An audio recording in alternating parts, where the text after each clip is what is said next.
Feel sorry for those of you that were there, because that seemed pretty poor.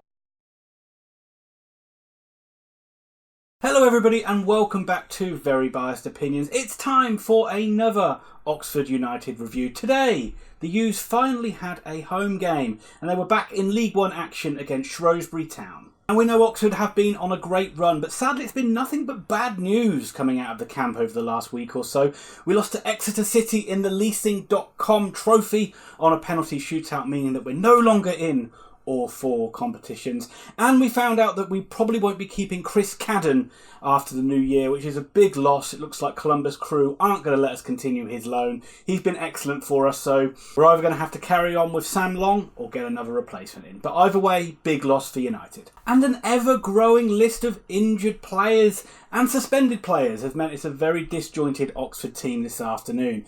Brannigan is still out, Baptiste is still out. Hansen recently came back and has now got injured again. He's not having any luck with injuries. Put on top of that, Alex Goran is suspended. And the worst news of all, which is that Simon Eastwood has got injured. Remember how bad that was last season? Completely derailed the start of our season, him being injured.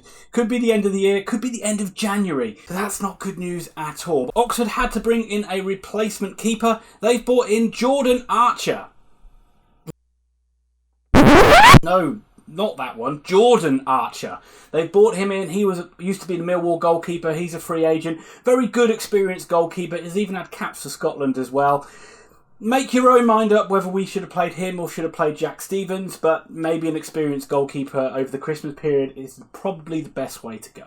Moving on to today's game, with all those injuries and suspensions that I mentioned, it did lead to a very disjointed looking Oxford side, certainly in the midfield, with Henry playing in like a holding role. I don't think I've ever seen him play there before. And you had Mark Sykes and Anthony Ford playing in central midfield, and it did also mean a start for Robbie Hall, so that was good to see as well. Regardless of the team they put out, it's still a strong Oxford side and one you would expect to beat Shrewsbury Town. Shrewsbury have been very solid this season. They don't concede many goals, but they don't score many either.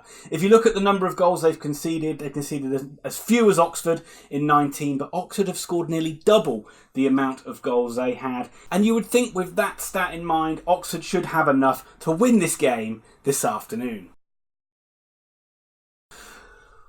Well, Shrewsbury Town proved to be extremely stubborn opposition. This is an instantly forgettable result at the Kassam Stadium. It finished Oxford United 0, Shrewsbury Town 0.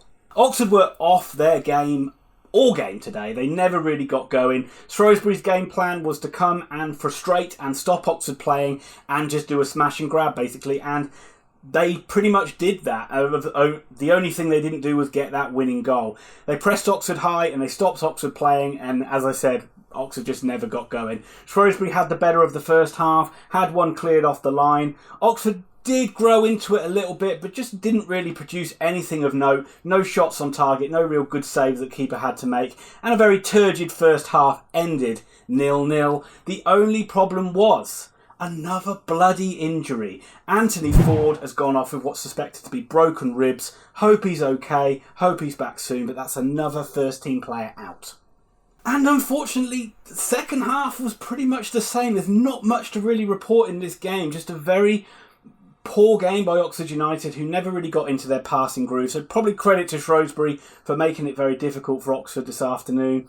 Only real time Oxford looked like scoring was when Ruffles had a shot tipped round the post by the goalkeeper. But again, the story of the second half was another injury. This time James Henry's had to go off. I don't know what's wrong with him. I just hope he's not out for very long, because he is a massive player. If you think he's the leading goal scorer, and he's a real linchpin from an attacking point of view. This was not a good day. The only thing that was okay is that Archer and the defence kept a clean sheet. That was a good thing, but it's only a point to show from it.